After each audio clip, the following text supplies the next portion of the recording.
O preço da gasolina subiu nas bombas de combustíveis já na primeira semana de 2023. Portanto, esta é a segunda semana seguida de alta nos preços, de acordo com a pesquisa feita pela Agência Nacional do Petróleo.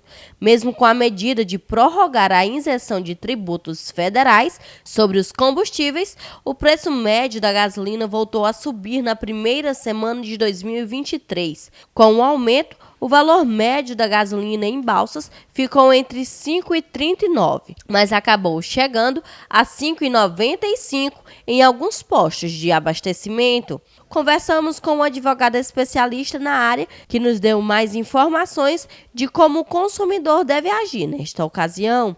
Pronto, nós sabemos que houve uma mudança, né, de governo, né, no qual houve uma passagem de presidente para outro presidente e, consequentemente, tem novas diretrizes, né, novas alíquotas, enfim, tem toda uma política em torno dessa questão do combustível. Então, nós sabemos que aí o Bolsonaro vinha freando esses tributos para que o combustível não aumentasse e, posterior, o Lula, né, o atual presidente, prorrogou esses benefícios. O que ocorre? Ocorre que alguns postos de gasolina aumentaram por si só, sem justificativa plausível, esses combustíveis. E certamente esse aumento foi até o bolso do consumidor. Porém, o consumidor ele deve ficar atento e ter a noção que ele é o principal fiscalizador da relação de consumo. Ou seja, ele que é o patrão.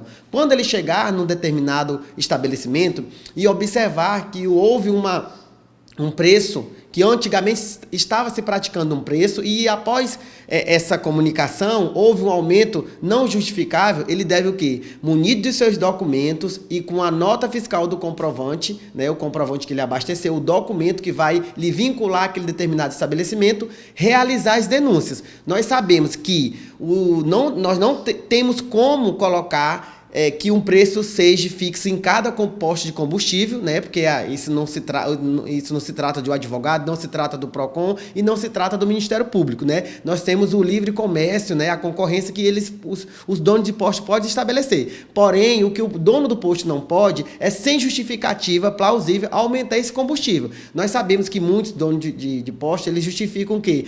Eu tinha combustível em estoque. Tá, se tinha combustível em estoque, certamente o combustível não foi dado, ele foi comprado. Então, tem a nota de entrada do combustível, né? Então, todas essas situações devem ser estritamente apuradas para verificar se efetivo o dono do posto está praticando ou não uma conduta abusiva em relação ao consumidor. Essas altas nos combustíveis têm impactado na cadeia de distribuição com o setor de frete, que elevando o custo dos fretes, consequentemente, eleva o valor do produto final, como este auxiliar de lojista nos comunicou. Então, na verdade, o ano inteiro a gente sofre com esse aumento de combustível, né? Porque a gente especifica um valor, da fazenda até o cliente.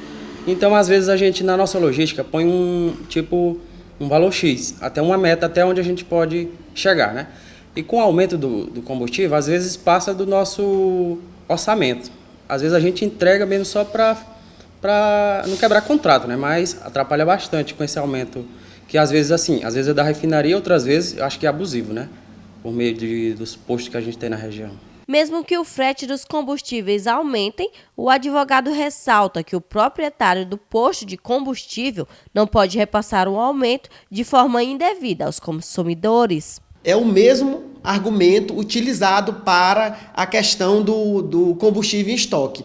De quem é o risco da relação do empresário? De quem é o risco? É do próprio empresário. Então, se eu monto um estabelecimento, eu tenho que ter a noção que a lei vai me obrigar a correr o risco daquela relação. Por que esse risco tem que ser passado para o consumidor? Isso não existe, isso é uma coisa surreal, inadequada e ilegal. Então, a partir do momento que o consumidor observa isso, ele deve denunciar. Ou seja, senhores donos de posto de gasolina, essa justificativa de vocês não é plausível, não é legal. Então, assim, a partir do momento que vocês falam que a logística está custeando, isso aí já deve estar embutido no valor que vocês vão cobrar. Futuramente, vocês já sabem que esse é um risco da relação, não é do consumidor. Vocês têm que ver outras formas legal de também lucrar, mas não dessa forma. Então, a partir do momento que o consumidor toma conhecimento da situação, ele deve denunciar nos órgãos competentes, seja no PROCON, seja no Ministério Público, seja através do aplicativo do PROCON, seja através do site do PROCON, ou seja, lá no Ministério Público, indo mesmo com a documentação.